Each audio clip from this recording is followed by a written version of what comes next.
Protestan, Anda tahu artinya apa? Ini bukan protes-protes dalam arti negatif.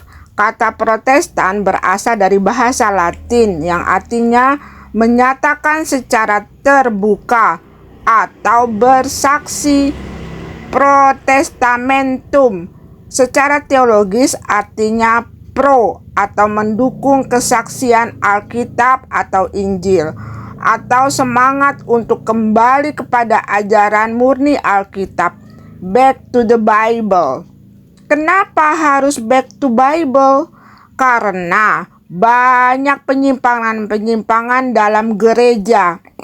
Seperti 1. Praktek jual beli surat pengampunan dosa.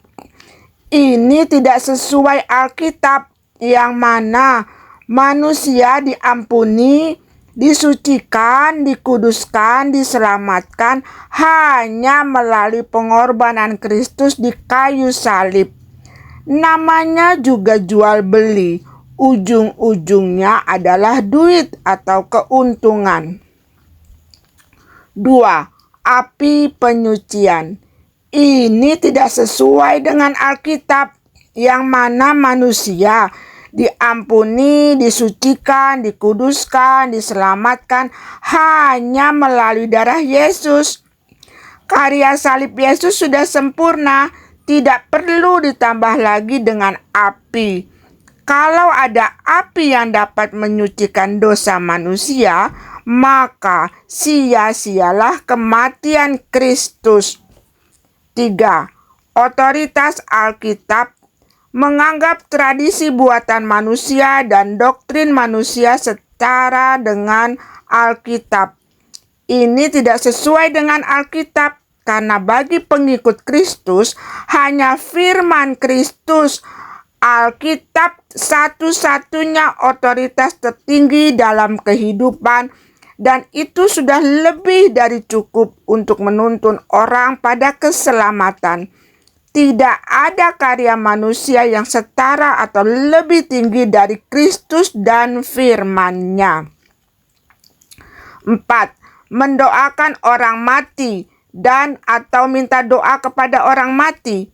Ini tidak sesuai dengan Alkitab, karena minta berkat, petunjuk, rahmat itu hanya kepada Allah yang hidup, bukan kepada orang mati. Dan juga doa orang hidup tidak ngaruh atau ngefek kepada mayat atau arwah. Berkomunikasi dengan arwah adalah praktek okultisme dan kekejian bagi Allah.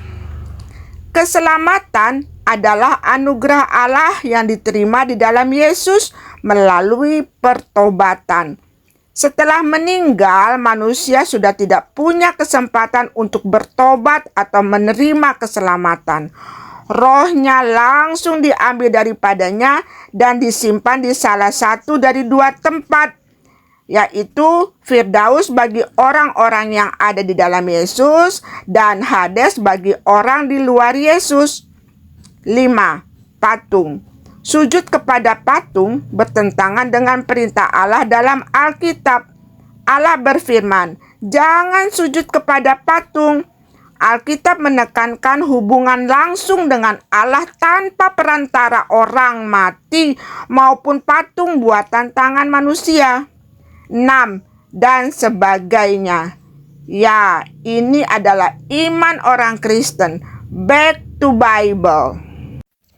Api yang disebut dalam 1 Korintus 3 ayat 13-15 adalah untuk menguji kualitas pekerjaan atau pelayanan seseorang di hadapan Tuhan, bukan untuk menghapus dosa agar orang tersebut layak masuk surga.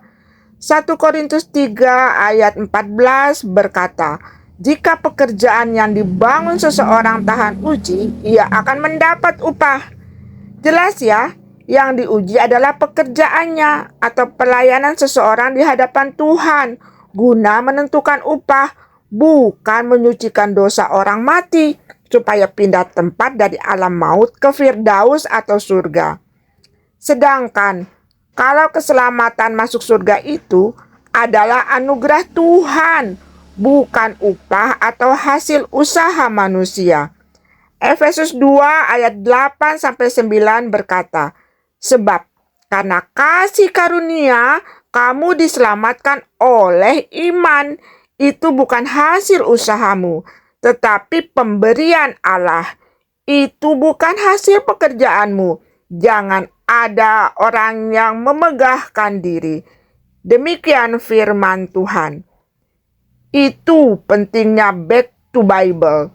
Jangan menyimpang dari ajaran Allah, karena hanya firman Allah satu-satunya otoritas tertinggi dalam kehidupan manusia, bukan tradisi buatan manusia atau tahayul nenek moyang.